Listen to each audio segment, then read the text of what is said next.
staged UFO attack on Earth. We have been preconditioned by all the media for the past couple of decades to slowly but surely start accepting the existence of aliens and UFOs.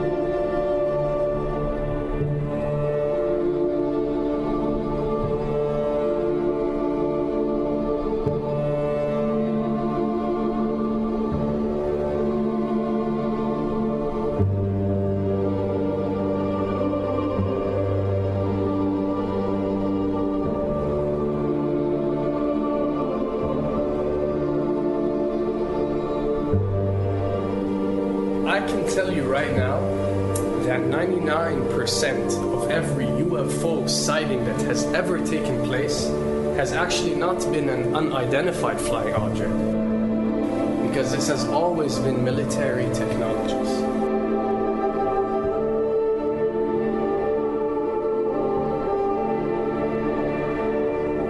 Another thing I'd like to point out is surveys and questionnaires.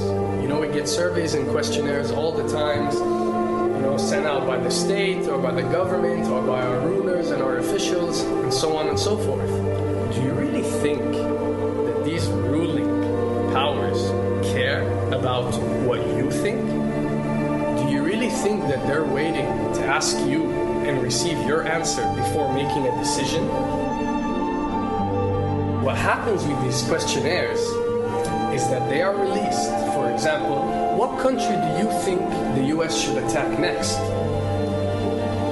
And if it yields back results like 70% of the US population believe Iran is the next country that should be attacked, this is actually a study conducted for the effectiveness of the media propaganda that they are using. So when they get such results, they look at it and they be like, all right, amazing. Our media propaganda is working. We are purposely trying to manipulate people to think that Iran should be the next one, and check out the survey results. We're doing a great job in propaganda. That's what it's all about. And if the results come back and they aren't up to par, so let's say 20% want war with Iran and 80% want actual peace, they say, okay, so now we have to go and rework our media propaganda and make it more effective so these percentages change. Why am I saying this? Because of the UFO phenomenon.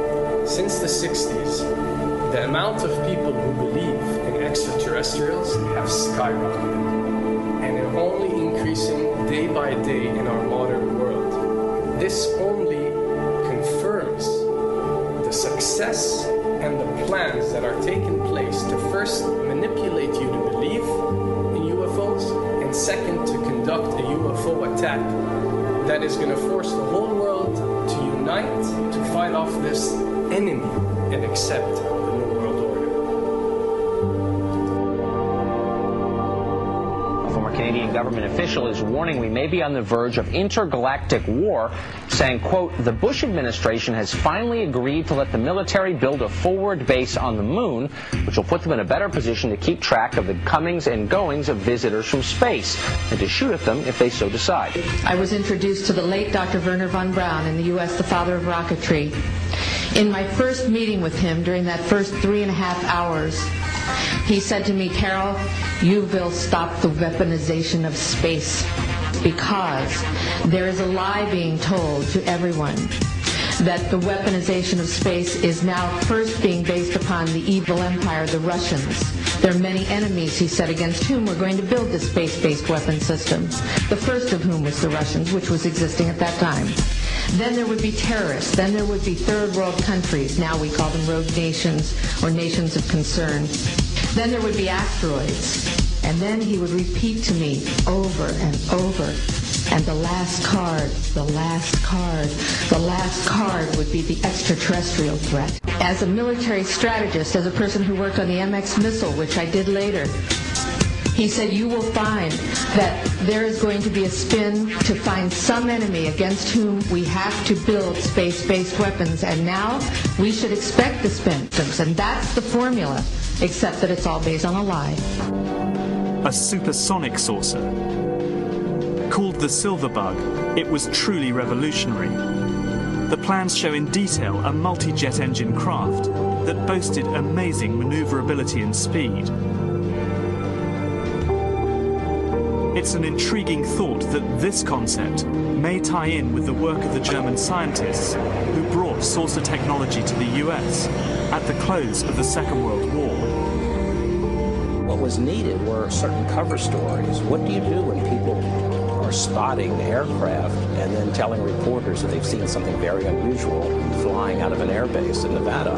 And frankly, this was the origin of a lot of the sightings that took place in the mid-50s, 1954, 55, 56, of unidentified flying objects, the UFOs.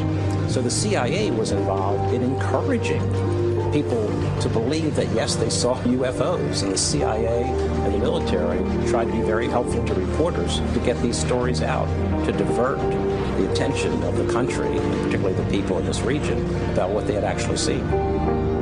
Mexican Air Force pilots capturing on videotape what are said to be 11, count them, 11 UFOs. The Mexican Air Force has released a video that some of you are going to find difficult to believe. A journalist says it shows images of UFOs tracking a Mexican military plane. So what's the truth about UFOs? The story of successive attempts to develop radically new forms of flight, conducted under the strictest secrecy, is inextricably bound up with our relationship with UFOs over the last 60 years. Whether it's Allied pilots buzzed by strange balls of fire in 1942 or the Roswell incident 5 years later, there is a strong case to be made that secret military technology offers a convincing explanation for many UFO stories. Anytime the government has secrets that they can keep from us, they can manipulate us by those secrets. In essence, they still remain 25 years at least ahead of us in technology, information, and knowledge, and secrets, and they are using them against us. I heard over the years many times over that the plan to usher in the New World Order would be to make all the people in this country and around the world feel totally helpless to prevent the New World Order from occurring, this world dominance plan, by saying that we had been invaded by aliens, so that we would say, oh, please, UN, come in and help us all. So bear in mind that there is a planned orchestration to get people to be submissive through a secret technology and information that they're keeping from you under the blanket of a so-called National Security Act.